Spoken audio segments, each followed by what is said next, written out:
Friday morning. Thank you so much for joining us. I'm Zach Lashway. This morning, I want to take time talking about a growing concern involving inappropriate teacher-student relationships after two Houston area teachers were arrested this week. A cosmetology teacher at Klein Cain High School is facing felony charges after investigators say she was recruiting students into sex trafficking. Kedra Grigsby is charged with 3 counts of trafficking a child and 3 counts of compelling prostitution of juveniles. The case involves 3 teens ages 15 through 17 who were reported runaways. Harris County deputies say it appears Grigsby assisted her adult son, who was arrested last November for trafficking of children and compelling prostitution.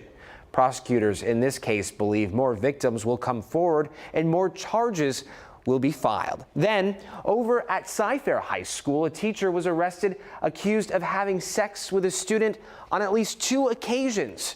Court documents show a Cy-Fair ISD police officer spoke with a woman who said Caden Burbank engaged in sexual activity with a student. The woman said Burbank's girlfriend told her about the alleged relationship. According to documents, Burbank's girlfriend found out about the relationship after going through Burbank's phone and finding text messages between the two. When his girlfriend confronted him, he allegedly told her the relationship was with a 15-year-old student. Burbank is currently in Harris County Jail with a $60,000 bond. Our legal analyst, Brian Weiss, is here to talk more about both these cases. Brian, good morning. Thank you so much for joining us. This is disturbing. We heard from some parents yesterday calling this shocking, a tough one for many of us to wrap our minds around. Talk to us about, if these people are convicted, what they face. You know, Zach, I think our viewers recognize by now the various penalty ranges in Texas. And I think they can recite by heart the penalty for first-degree felonies. Confinement in the penitentiary from 5 to 99 years or life, monumental fines.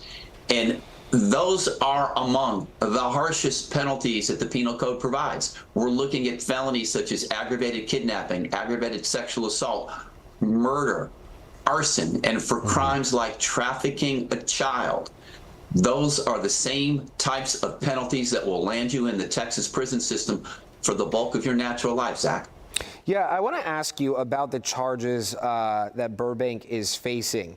You know, a lot of folks asking us why why the charge is what it is and why it isn't rape or statutory rape. Do you know any information that could help us answer that? Sure, Zach. There's no such crime in Texas as statutory rape. The provision is labeled sexual assault of a child. And what that means is that even if there is alleged consent on the part of the victim, it is still a criminal offense.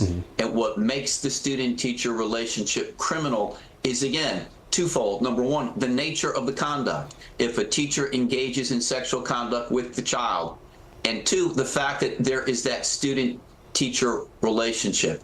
And again, that crime can be punishable by anywhere from 2 years in prison to 20 years. And if there are aggravating circumstances, the penalty ranges increase one, again, to 5 to 99 or life, Zach. When we're talking about these punishments, is Texas more lenient when it comes to crimes like this? I really think we're not more lenient. I mean, I think, and there's a word that we learned in law school, draconian. It's a fancy legal term for harsh. These are among the most draconian punishments available for this kind of alleged misconduct. As I said a couple of minutes ago, it is right up there on a level with first-degree felonies, the most serious crimes that we can charge another human being with in Texas, short of course, capital murder. Yeah. Given your years of experience, Brian, inside the courtroom, what defense do you believe we might see in either of these cases?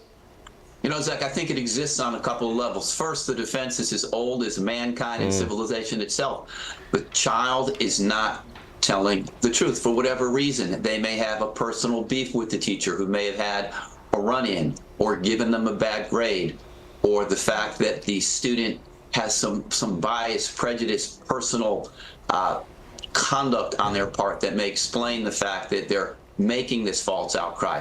On another level, I think that we just heard in the piece that you alluded to from Cyprus, is that there may be problems with the evidence gathering procedure. It's the fact that the defendant's girlfriend went into his cell phone, probably without his consent, to obtain incriminatory evidence. I think we all recognize that the Fourth Amendment guards everybody, no matter what crime they're alleged to have committed, no matter how bad a person they may be, with unreasonable searches and seizures. And again, if there's a problem with the evidence gathering procedure, whether it's from law enforcement or private citizens, then there may be a basis to exclude that evidence, no matter how incriminatory it might tend to be, Zach. Okay, well, we'll be following both of these cases very closely. Brian Weiss, always a pleasure catching up with you. Thank you so much for joining us this morning.